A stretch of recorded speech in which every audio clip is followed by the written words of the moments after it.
to our podcast, Keeping It Real. If you buy a home even 10 years later than you planned, you could lose $300,000 or more in wealth just from the delay alone. Not from anything you did wrong, just from the delay. And this is the part nobody teaches us. Like, did anyone in school explain debt to income ratios to you? Like, anyone? Not once. The median retirement savings, guys, for our generation is $40,000. Phil, $40,000. We're looking at $80,000 a year in projected retirement expenses, and people have only $40,000 saved. We were told, get a good job, buy a house, pay it off. That was the plan. Nobody said, and by the way, your pension is disappearing and you're going to need to fund your own retirement, and you'll have about 15 years to do it. A pre-assessment is someone telling you what needs to change and in what order to get you to a yes. That conversation changes everything.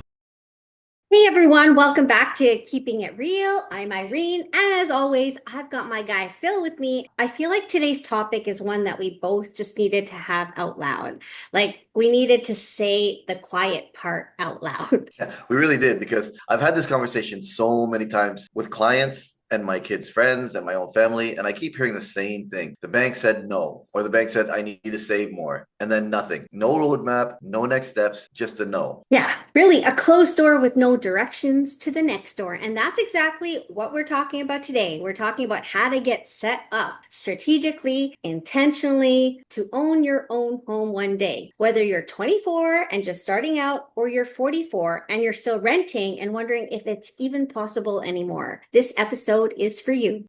And here's the thing that really got me fired up about this topic. It's not just a young person's problem, right? We talked a lot about Gen X on this show. And let's be real, a lot of us are sitting on significant mortgage debt with retirement coming up fast. So we've got something to say to both sides of this conversation today. We do. And it starts with the question I want you to sit with. When was the last time your bank actually helped you build a plan? Not just approved or denied you, but actually sat down with you and said, here's exactly what needs to happen for you to get to a yes. That's the conversation we're having today. Let's get into it. Okay, so let me paint you a picture. There are people watching this right now, maybe your kids, maybe your nieces or nephews, maybe yourself, who want to own a home more than almost anything. And the research actually shows that 54% of millennials and over 40% of Gen Z feel pressure to own property. That's not just a want, that's a deep, real desire.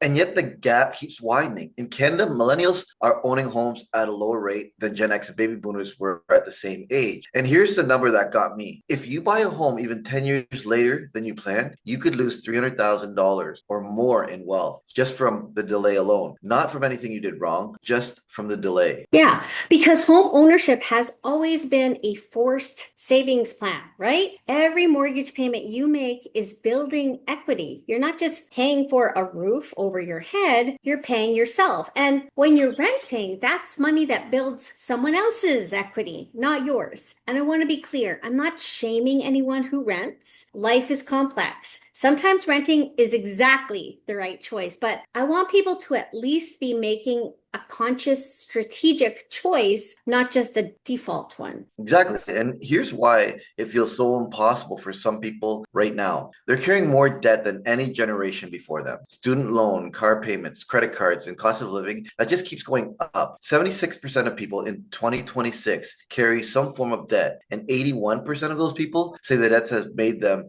delay a major milestone, including buying a home. So really, it's not laziness. It's not a lack of ambition. It's a structural squeeze. And the question is, how do you work within that squeeze strategically to get to the other side? And that's what Phil and I are going to break down. Okay, so here's where I want to get really practical, because part of the problem is that people go into a bank, they hear the word denied, and they leave with no idea what actually needs to change. So let me tell you exactly what a lender is looking at when you walk through that door. Yeah, really. And this is the part nobody teaches us. Like, did anyone in school explain debt to income ratios to you? Like, anyone? Not once. Let's fix that right now. When you apply for a mortgage, lenders look at 5 main things. Number 1, your credit score. For most conventional loans, you want to be at 620 or higher. If you're at 580, you may qualify for FHA or government-backed loan, but you'll pay for it. The higher your score, the better your rate. And your rate matters enormously over the life of 25 or 30-year mortgage. Yeah, I want to jump in here because people don't always know your credit score isn't just about whether you've missed payments. Okay. It's about how much of your available credit you're using. If you have a credit card with a $5,000 limit and you're regularly at 4,800, that's actually hurting you, even if you're paying it off every month. So keep your utilization under 30% of your limit and you'll see your score move. That's a great point. Okay, number two, your debt to income ratio. This might actually be the most important number of all. Lenders take the total monthly debt payments, your car, your student loan, your credit cards, everything, and divide that by your gross monthly income. If that number is over 43%, most lenders are going to have a problem. The lower that number, the more room you have for a mortgage payment. Yeah. And here's what I love about this number. It gives people something to actually work toward. It's not just save more money, which feels really vague and overwhelming. It's what's your debt to income ratio today and what does it need to be? That's a very specific target. That's really a plan. Exactly. And the third one, your down payment. The bigger, the better. Obviously, in Canada, the minimum is 5% for homes under 500,000. But if you can get up to 20%, you eliminate the cost of mortgage default insurance, which can add tens of thousands of dollars to your total cost. Number four, your payment history. Lenders pull your full credit report, not just your score. They want to see consistency. One missed payment isn't a deal breaker, but a pattern of late payments is a serious red flag. And what's number five? Okay, employment stability. They want to see that you've been working consistently, ideally in the same field or with the same employer for at least 2 years. If you're self-employed, that's a whole other conversation, but it is doable. You'll just need 2 years of tax returns showing your income. Yes. So when people say the bank just tells you yes or no, this is what they're not telling you. These are the 5 dials. And if you get a no, one or more of these dials is off. And every single one of them is fixable. Maybe not today, but in 12 months, 24 months, absolutely fixable. Okay. So quick pause right here. If you're getting value from this conversation, would you do us a favor? Hit that subscribe button. We put on new episodes every week, real conversations about money, retirement, home ownership, and everything in between that your bank and your HR department never seems to cover. It costs you nothing and it might just change everything. Phil, say hi. Hi, I'm Phil. Subscribe, you won't regret it. Okay, so knowing what lenders look for is step one, but knowing and doing are 2 different things. So I want to talk about a real, actual strategic plan, what that looks like, because most people don't need a miracle. They need a 12 to 24 month plan that they actually follow. And it starts with honesty, which is harder than it sounds. You have to actually sit down and look at what you owe and what comes in every month, not a rough guess, the actual number. Yes. So step one, pull your credit report today, not next month, today. It's free in Canada through Equifax or TransUnion. Now in the US, I think it's free through annualcreditreport.com, but look at your score. Look at what's on your report. If there are errors, and there are often dispute them. I had a client once whose score jumped 40 points just from disputing an error. Like that's 40 points. That's the difference between one interest rate and another. And over a 25-year mortgage, that's thousands of dollars. Yeah, step two, calculate your debt to credit income right now. Add up all your monthly debt payments, divide by your gross monthly income. If you're over 43%, that's your first target. Which debts can you aggressively pay down? Start with the ones that have the highest minimum payments relative to their balance, usually credit cards. Step 3, build your down payment savings separately from your emergency fund. Okay. In Canada, your TFSA or your FHSA, which is the first home savings account, they're incredible tools for this. In the US, there might be a first time home buyer program in nearly every state, I think. Your job is to find them and use them. Don't leave free money or tax advantages on the table. Step 4, stop applying for new credit 12 months before you want to apply for a mortgage. Every hard inquiry on your credit report dings your score temporarily, and opening new accounts change your average account age. Both of those things hurt you. Freeze your credit behavior before you apply. And step 5, And this is the big one. Get a mortgage pre-assessment from a broker or a financial advisor before you apply. Not a pre-approval, a pre-assessment. The difference is a pre-approval is a bank telling you yes or no based on who you are right now. A pre-assessment is someone telling you what needs to change and in what order to get you to a yes. That conversation changes everything. You know, the best analogy I have for this, you wouldn't run a marathon without training, right? No, you'd get a program, follow it for months, build up to it. Getting a mortgage is the same thing. It's not a sprint, it's a training plan. And when you show up on race day, application day, you're ready. Okay, I want to pivot for a minute to our Gen X folk, because here's the thing.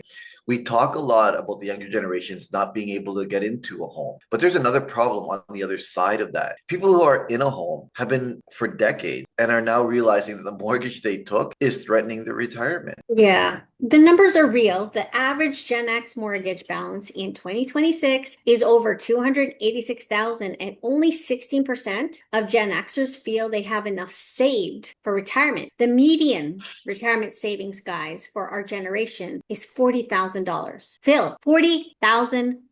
We're looking at $80,000 a year in projected retirement expenses, and people have only $40,000 saved. Yeah, that's very true, and it's very scary. And I want to be honest about that without making people feel hopeless, because here's what I believe. And Irene, correct me if I'm wrong. The solution isn't always to race to pay off the mortgage. Sometimes the smarter move is to redirect some of that extra mortgage payment towards a tax sheltered retirement account instead. Yeah, you're absolutely right. And this is where the conventional wisdom can actually hurt you. Everyone says pay off your mortgage as fast as possible. And then there's wisdom in that, of course. But if you're 52 and you have nothing in your RRSP, or in the United States, your 401k, and you're throwing away every extra dollar at your mortgage, you're potentially making a very expensive mistake, because really, once you retire, that equity is locked in your home. It doesn't pay for food, your groceries. Yeah.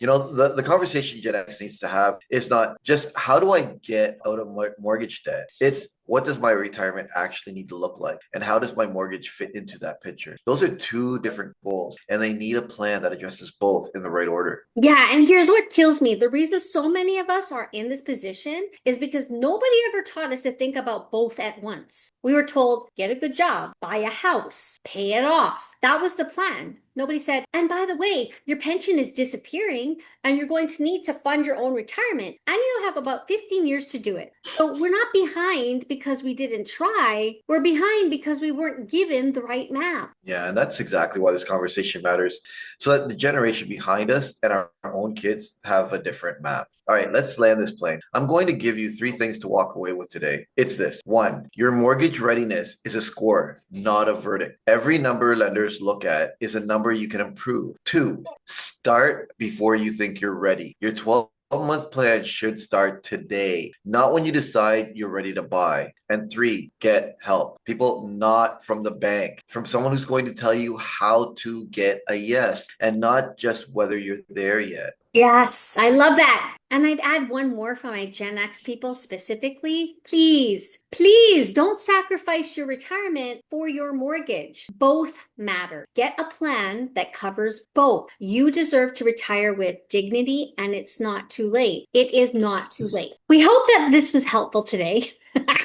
We want to hear from you. Are you working towards your first home? Are you Gen X wrestling with this retirement mortgage tension? Drop it in the comments. We read everything. And if you need to have this conversation in a real personal way with someone who can actually look at your numbers, reach out to Irene and myself. Send us a message. We will reach out and contact you. That's what we do. This is real scenario here, people. Yes, we're keeping it real. Thank you for being here. Subscribe if you haven't, and we'll see you next week.